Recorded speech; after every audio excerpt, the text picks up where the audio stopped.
It's me. You didn't even have to look. Okay, Artist Sports are here with the great Bernard Hopkins. Tell me, man, Ryan Garcia, ESPN's Prospect of the Year, obviously headlining ESPN. This is the second ESPN show he's headlining.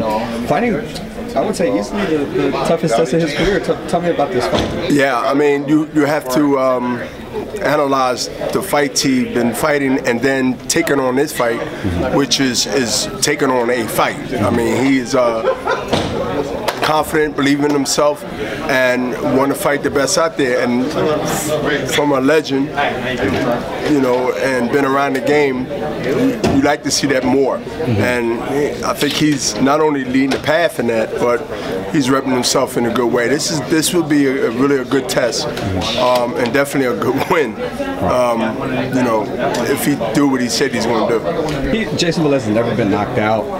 Ryan never, saying, never. Yeah, and been with champions, Wama, Marquez. A lot of big guys.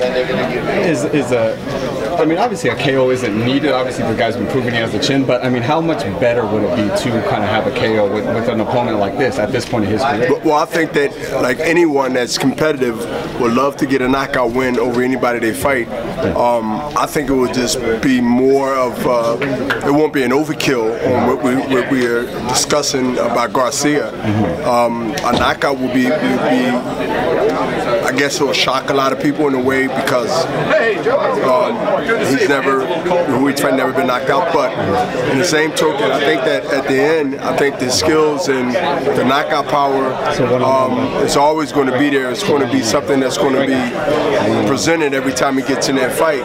Do he have a chance on getting a knockout? He absolutely do. Will he get a knockout? He has a great chance on getting a knockout. And that's the great thing about Garcia is that he has the ability to do both. Knowing him,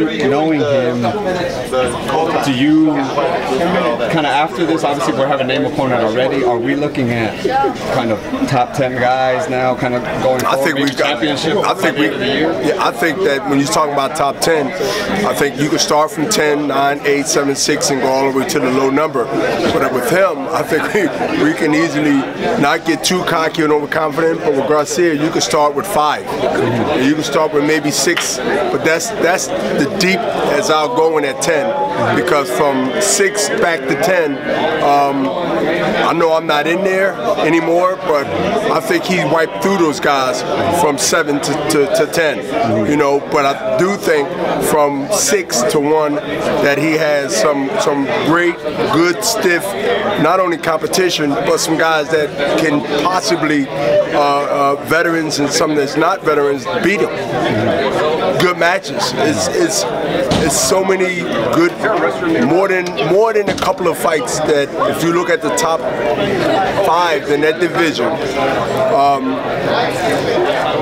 there's some big fights that could be made as long as he continue to win and continue to win big. I think that's going to be the cry from the fans. The fans is going to demand it. Well, obviously Cinco de Mayo weekend, Triple G's fighting on Saturday, Martirosyan, the main fight that we all wanted to see kind of fell through. Right, it did fall through. Yeah, well, yeah. First, how do you see that fight and just kind of you being behind the scenes and everything, what's the likelihood that we're looking at the September rematch for sure? Well, I think that coming up with, I believe, Triple G's 20th defense. Correct. 20th defense. And I think that, and I used to, you know, use who he's fighting, and I feel embarrassed. What's his name? What's the guy? Okay. A while ago, he was my sparring partner. He helped me. Yeah, he's what fight was that for? I think he's, hold up, he's, where he's from? Glendale. Armenian in descent. Yeah, Armenian. That's what I was looking for. He's Armenian, and he's, you know, he's game, but he's this is a different level when you're talking about fighting at that level compared to when I used him for a fight that I was defending. So I see Triple G within 6 or 7 if it take that long. In September? Thanks, guys. September.